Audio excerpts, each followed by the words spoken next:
Welcome to Virat IAS academy Saharanpur. Current affairs के जो national issues पर हम डिस्कशन कर रहे हैं, ये उसका तीसरा लेक्चर है। इस तीसरे लेक्चर में हम शुरुआत करेंगे आज उस प्रोग्राम से जिसका नाम है पीएम वाणी। जो पीएम वाणी स्कीम है, देखिए जो वाणी है इसका फुल फॉर्म बनता है वाईफाई एक्सेस नेटवर्क इंटरफेस। इसका नाम है पीएम वाणी। ये एक ऐसी स्कीम है जिसमें पब्लिक प्लेसेस पर वाईफाई को बढ़ावा दिया जाएगा।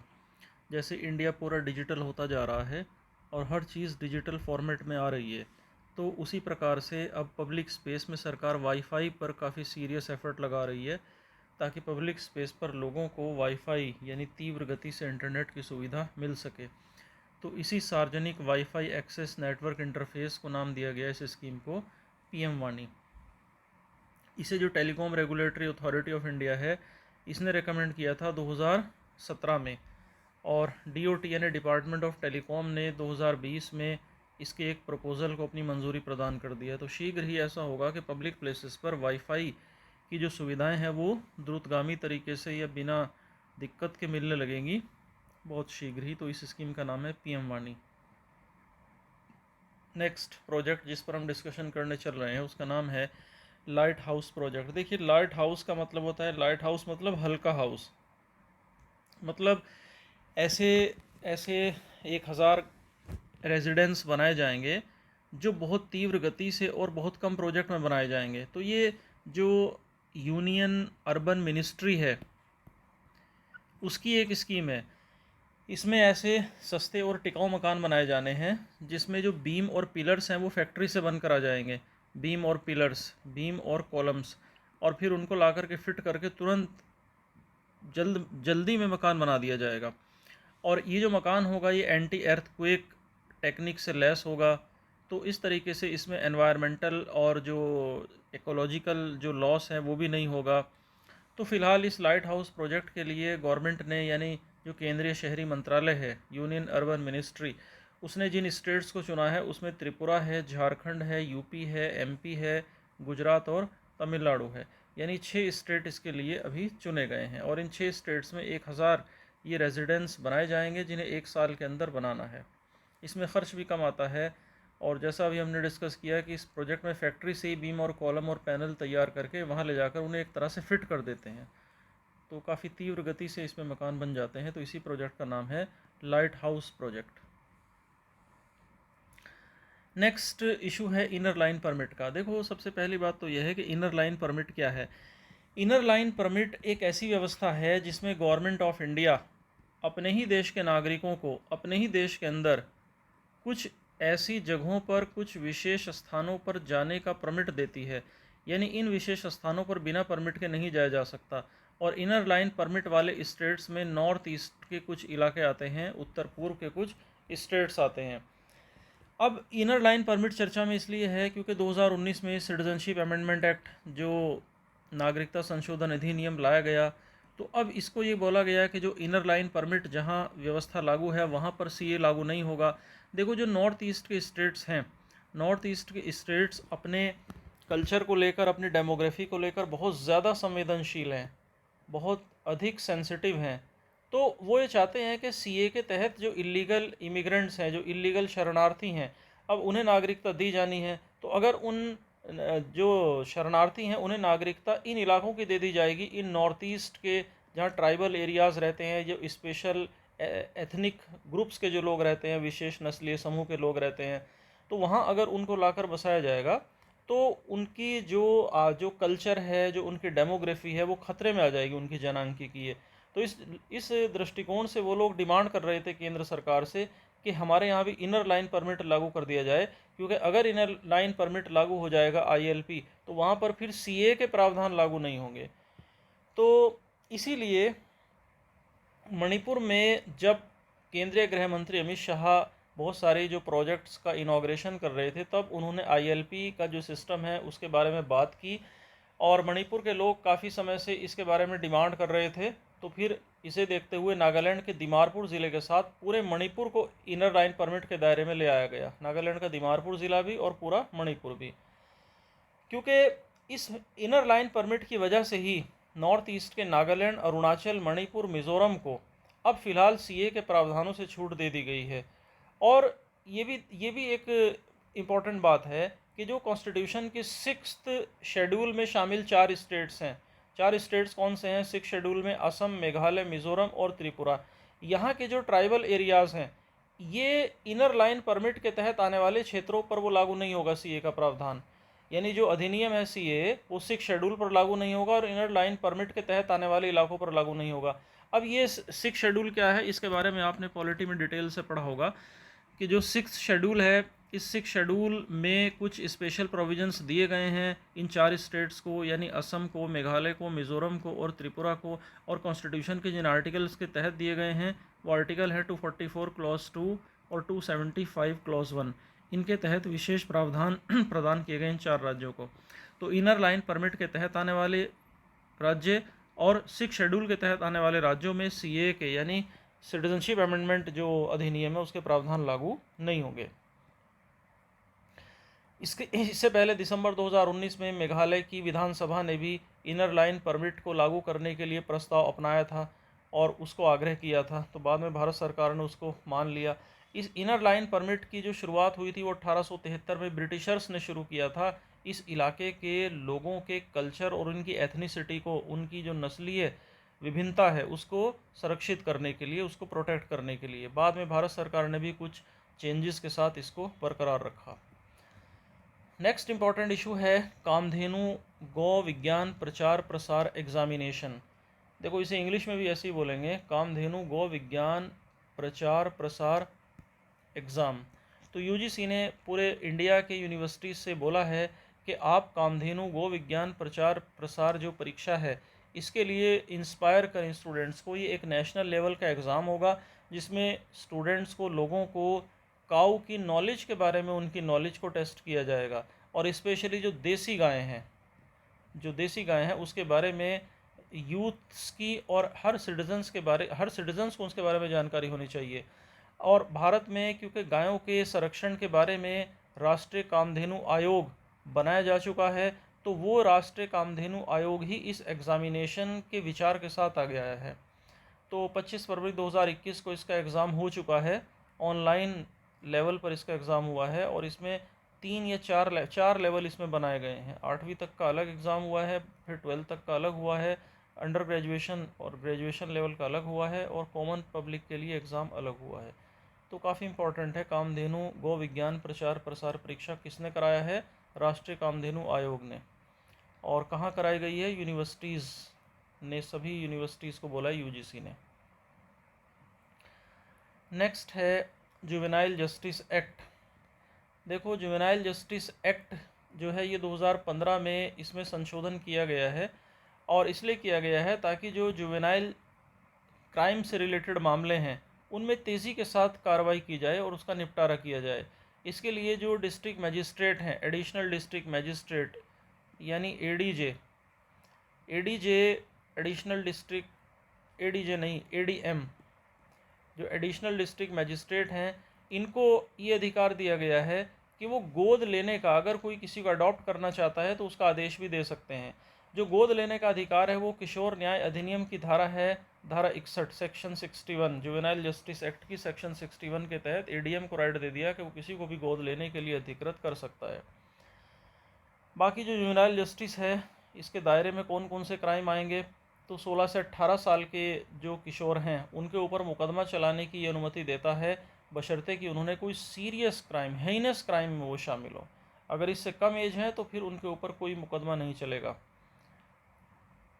नेक्स्ट है राष्ट्रीय रेल योजना। देखिए राष्ट्रीय रेल योजना जो है ये माल ढुलाई के क्षेत्र में रेलवे को आगे बढ़ाने की एक योजना है, ताकि इसमें जो रेलवे का जो ट्रांसपोर्टेशन है उसका इलेक्ट्रिफिकेशन किया जा सके, उसका विद्युतीकरण किया जा सके। जब विद्युतीकरण करेंगे तो ये पर्यावरण के अनुकूल होगा, यानी कार्बन का एमिशन नहीं होगा। तो ये इसी स्कीम का नाम है राष्ट्रीय रेल योजना। और इसमें देखिए क्या किया गया है, ये कहाँ कहाँ लागू होगी। इंडिया के अगर मैप में आप देखेंगे तो इंडिया के मैप में एक तो जो हाईवेज़ का और रेलवे ट्रैक का जाल बिछा है उसे बोला गया है गोल्डन क्वाड्रिलेटरल स्वर्णिम चतुर्भुज, तो एक चतुर्भुज बन जाता है इस तरीके से, ये चतुर्भुज बन जाता है, यानी ये पूरा नेटवर्क है रोड और रेल का। इसके अलावा स्वर्णिम विकर्ण, स्वर्णिम विकर्ण यानी गोल्डन डायगनल, गोल्डन डायगनल ये है कि ऐसे ट्रैक है और इस तरीके से ट्रैक है देश के अंदर, तो हर जगह पर इसको लागू किया जाएगा, इलेक्ट्रिफिकेशन किया जाएगा और ट्रेन्स की स्पीड भी बढ़ाई जाएगी, 160 किलोमीटर और 130 किलोमीटर तक की स्पीड इसमें बढ़ाई जाएगी। और इसका जो टारगेट बनाया गया है विजन 2024 बनाया गया है, तब तक इसको लागू करना है। 2030 तक भी रेलवे ने अपने कुछ टारगेट बनाए हैं, जैसे 100% इलेक्ट्रिफिकेशन करना है रेलवे लाइंस का, पूरा ग्रीन कर देना है, ग्रीन का मतलब नो कार्बन एमिशन। तो ये कुछ टारगेट्स हैं रेलवे के, जो अपने टारगेट्स हैं। एक इम्पॉर्टेंट बात देखिए ये है कि आपको इस जो ये आपको ये नोट्स दिया जा रहा है, जो लेक्चर दिए जा रहे हैं, ये पूरी की पूरी PDF आपको प्रोवाइड कर दी जाएगी। आप एक चैनल को आप ज्वाइन कर लें, एक टेलीग्राम चैनल है जिस चैनल का नाम है VIRAAT capital I capital AS Virat IS, ये एक टेलीग्राम चैनल है, आप इसे ज्वाइन कर लीजिए और इसी पर ये PDF अपलोड कर दी जाएगी, आप यहाँ से इसको डाउनलोड कर लीजिएगा। नेक्स्ट हमारा इशू है जो नेशनल फैमिली हेल्थ सर्वे है NFHS, इसकी दिसंबर 2020 में एक रिपोर्ट आई है, क्योंकि इसी समय जो पोषण अभियान चला रही है सरकार, उस पोषण अभियान के 1000 दिन पूरे हुए हैं। पोषण अभियान क्या है? देखिए, पोषण अभियान का जो ऑब्जेक्टिव है वो ये है कि जो बच्चे हैं, जो प्रेग्नेंट वीमेन हैं और जो लैक्टेटिंग मदर्स हैं, उनके न्यूट्रिशन लेवल को बढ़ाना है, उन्हें बेहतर न्यूट्रिशन स्टैंडर्ड शुरू करना है। इसी स्कीम का नाम है नेशनल न्यूट्रिशन मिशन या राष्ट्रीय पोषण अभियान। ये जो नेशनल न्यूट्रिशन मिशन है, इसे नीति आयोग ने बनाया था और ये नेशनल न्यूट्रिशन मिशन यानी राष्ट्रीय पोषण अभियान ये चाहता है कि 2022 तक भारत को कुपोषण से पूरी तरह मुक्त कर दिया जाए। देखिए, भारत में इस समय दुनिया में सबसे ज़्यादा स्टंटिंग है। स्टंटिंग का मतलब नाटे कद के बच्चे। अब नाटा कद कब रह जाता है? जब कुपोषण होता है। या अल्प पोषण यानी जो लेस न्यूट्रिशन है, या एनीमिया है, या आयरन की कमी है, तो छोटे बच्चों का छोटा कद होना, महिलाओं और किशोर लड़कियों में इस तरह की कमियां पाया जाना, तो इन सब कमियों को दूर करने और इनका समाधान करने की स्कीम का नाम है राष्ट्रीय पोषण अभियान। तो नेशनल फैमिली हेल्थ सर्वे की रिपोर्ट आई है और जिसमें कई सारे इसमें डेटा आए हैं। तो एक मिशन के तौर पर इस स्कीम को चलाया जा रहा है। इसी नेशनल न्यूट्रिशन मिशन के तहत ही एनीमिया फ्री इंडिया प्रोग्राम को चलाया जा रहा है। 2018 से सरकार इसको चला रही है। इसमें जो महिलाएं हैं उनको आयरन की गोलियां दी जा रही हैं ताकि एनीमिया से उन्हें मुक्त किया जा सके। इसके अतिरिक्त अक्टूबर 2020 में जो एनीमिया फ्री इंडिया है, इसका इंडेक्स जारी किया गया है, एनीमिया फ्री इंडिया इंडेक्स, और इसमें हरियाणा को टॉप पोजीशन प्राप्त हुई है। यानी हरियाणा जो है वहाँ पर सबसे कम एनीमिया यानी आयरन की कमी सबसे कम पाई गई है। नेक्स्ट थोड़ा सा हटकर एक इशू है जिसमें इंडिया की जो नेशनल पार्टीज़ हैं उनका डिस्कशन किया गया। इस समय कौन कौन सी राष्ट्रीय दर्जे की पार्टियां भारत में हैं? देखिए, इस समय 8 पार्टियों को राष्ट्रीय स्तर के दल का दर्जा दिया गया है। इस समय ये पार्टियां राष्ट्रीय स्तर का दर्जा लिए हुए हैं। BJP, BSP, Communist Party of India Marxist, और Communist Party of India, Indian National Congress, Nationalist Congress Party, Trinamool और नेशनल पीपल्स पार्टी। तो ये 8 पार्टियां हैं इस समय भारत में जो राष्ट्रीय दर्जे की पार्टियां हैं। इसी तरह देखिए, जो जेंडर डेटा हब है उसके लिए केरल सरकार और जो यूनाइटेड नेशंस का जो वीमेन ऑर्गेनाइजेशन है, संयुक्त राष्ट्र महिला संगठन, उसके बीच एक कॉपरेशन हुआ है जिसमें ये तय हुआ है कि इंडिया का जो सबसे पहला जेंडर डेटा हब बनेगा वो केरल में बनेगा। देखिए, जेंडर डेटा हब है क्या? जेंडर डेटा हब में एक ऐसा डेटा कलेक्ट किया जाएगा, ऐसे डेटा को एनालिसिस किया जाएगा ताकि जब नीति बनाई जाए तो इस डेटा की मदद से महिलाओं के लिए बेहतर पॉलिसी बनाई जा सके। और 2013 में जेंडर पार्क भी बनाया था केरल सरकार की पहल पर, वो भी स्थापित किया गया था। तो जब भी आप हमेशा याद रखिएगा, जब भी जेंडर शब्द कहीं आएगा तो जेंडर शब्द का उद्देश्य होगा वीमेन स्पेसिफिक कोई भी प्रोग्राम, यानी महिला विशेष कोई भी कार्यक्रम, ये बात आप याद रखेंगे। नेक्स्ट, अभी किसान आंदोलन के दौरान ही टूल किट नाम का एक शब्द बड़ी चर्चा में रहा, और टूल किट के सिलसिले में 21 साल की एक बेंगलोर की स्टूडेंट थी दिशा रवि, जिसको दिल्ली पुलिस के स्पेशल सेल ने अरेस्ट भी कर लिया। असल में क्या हुआ था कि एक स्वीडिश एक एनवायरनमेंटल वर्कर हैं, एनवायरमेंटलिस्ट हैं, जिनका नाम है Greta Thunberg.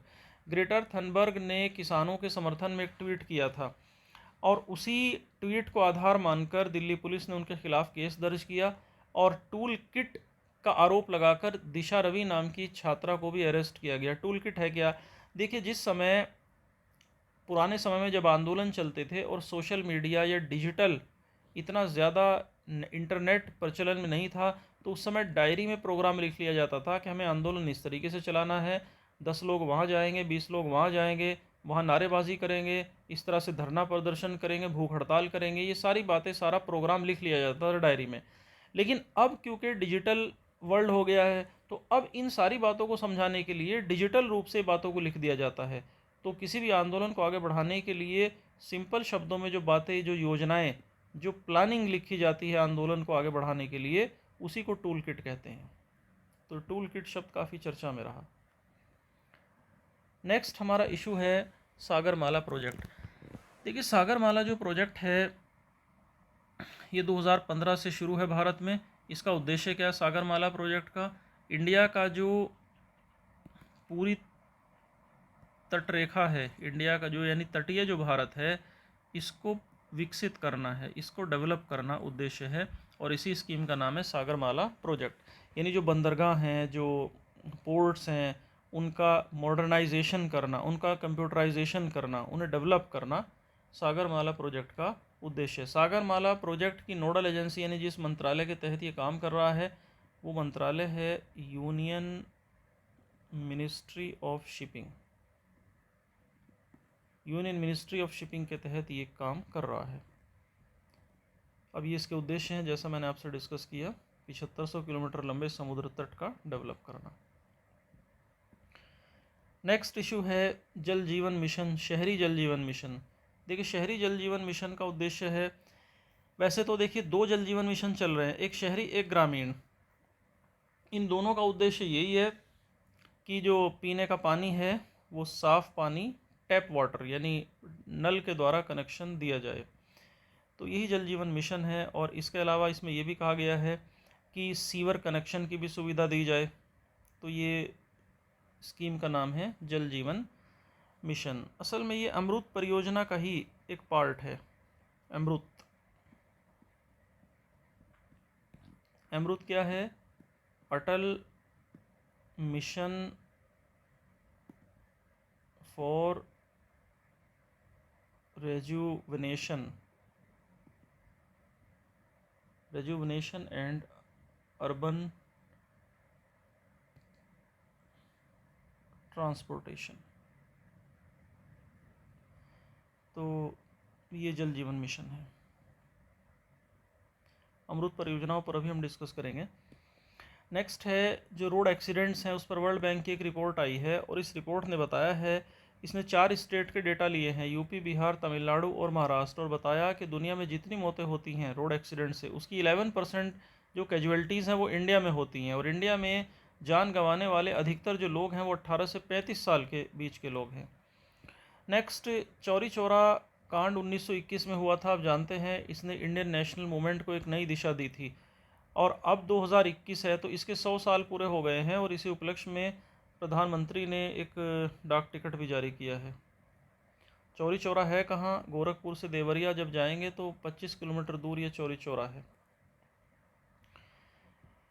Next important event है, भारत सरकार ने योग को स्पोर्ट्स का दर्जा दिया है। अब स्पोर्ट का दर्जा मिलने से क्या होगा? इसमें कंपटीशन होंगे, प्रतियोगिताएं होंगी, लोगों का इंटरेस्ट बढ़ेगा। किसान संगठनों में से संबंधित नेक्स्ट एक ऑर्गेनाइजेशन है शेतकारी संगठन। ये क्षेत्रकारी संगठन जो है ये चर्चा में इसलिए था कि जहां अधिकतर किसान संगठन सरकार द्वारा लाए गए इन अधिनियमों का, जिन्हें किसान कानून कह रहे हैं, इनका विरोध कर रहे थे, वहीं क्षेत्रकारी संगठन इनका समर्थन कर रहा था। क्षेत्रकारी संगठन जो है इसकी बुनियाद रखी थी शरद जोशी ने, और ये महाराष्ट्र बेस्ड संगठन है। नेक्स्ट है, ग्रेटर नोएडा के लिए एक मल्टी मॉडल लॉजिस्टिक हब को भारत सरकार ने मंजूरी दे दी है। देखिए, multi modal logistic and transport hub होता क्या है? Multi modal logistic and transport hub, देखो यह एक ट्रांसपोर्ट का हब होता है। ट्रांसपोर्ट आप समझ रहे हैं, रोड, रेल, एयर। इसमें होता क्या है, इसमें कार्गो का मूवमेंट के लिए होता है। ये कार्गो यानी जो एक्सपोर्ट होता है माल, या एक जगह से दूसरी जगह जो व्यापार का माल भेजा जाता है उसे कार्गो बोलते हैं। तो कार्गो के मूवमेंट के लिए मल्टी मॉडल ट्रांसपोर्ट हब होता है। इसमें एक तो बहुत तीव्र गति से सामान भेजा जा सकता है, और दूसरा बहुत ही एफिशिएंट तरीके से, यानी उत्तम तरीके से और तीव्र गति से। तो मल्टी मॉडल जो ट्रांसपोर्ट जो है, इसमें इसका एक उद्देश्य ये भी है कि जो पर्यावरण का जो लॉस है उसको भी बचाना, तो एनवायरमेंटल डिग्रेडेशन को बचाना भी इसका उद्देश्य है। इसमें जैसे इलेक्ट्रिक ट्रेन चला कर के माल भेजना, तो ये भी इसका एक ऑब्जेक्टिव है। तो इसको बोला गया मल्टी मॉडल लॉजिस्टिक हब या मल्टी मॉडल ट्रांसपोर्ट हब। तो मल्टी मॉडल ट्रांसपोर्ट हब कहाँ बनाया गया है? नोएडा में। राजा सुहेल देव स्मारक, देखो बहराइच में अभी काफ़ी चर्चा में रहा बहराइच पिछले कुछ समय पहले ही। अभी बहराइच में लगभग 1 महीना पहले, तो बहराइच में ये चर्चा में इसलिए रहा कि वहाँ एक राजा हुए हैं, क्षेत्रीय राजा सुहेल देव, उनकी याद में सरकार स्मारक बना रही है, और वहाँ जुटे थे अभी यूपी के सीएम भी। तो राजा सुहेल देव जो हैं वो वहाँ के स्थानीय राजा हैं, और ऐसा कहा जाता है कि जब महमूद गजनी का अटैक हुआ तो उनसे उनका युद्ध भी हुआ था। तो उनकी याद में एक डाक टिकट भी जारी किया है भारत के प्रधानमंत्री नरेंद्र मोदी द्वारा। संसद, जिसके बारे में हमने लेक्चर नंबर 2 में पढ़ा था कि भारत की जो संसद है अब उसकी नई बिल्डिंग बनाई जा रही है, और जिस प्रोजेक्ट के तहत बनाई जा रही है उस प्रोजेक्ट का नाम रखा गया है सेंट्रल विस्टा।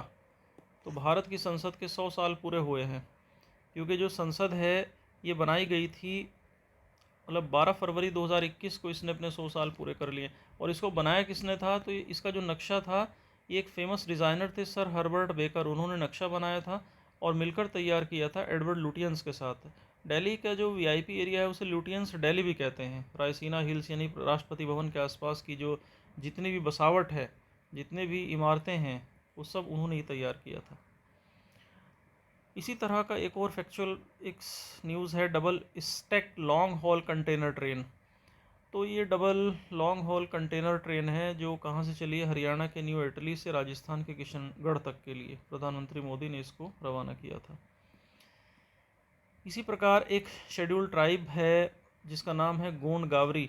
देखिए, गोंड गावरी जो है शेड्यूल ट्राइब का इसे स्टेटस मिला हुआ था, लेकिन अभी हाल ही में सुप्रीम कोर्ट ने कहा कि ये ट्राइब्स नहीं है और इसे ट्राइबल स्टेटस इसका हटा दिया गया। लेकिन ये भी कह दिया साथ साथ कि जो लोग अभी तक एसटी का दर्जा लेकर नौकरी पा चुके हैं उन्हें इसका लाभ मिलता रहेगा।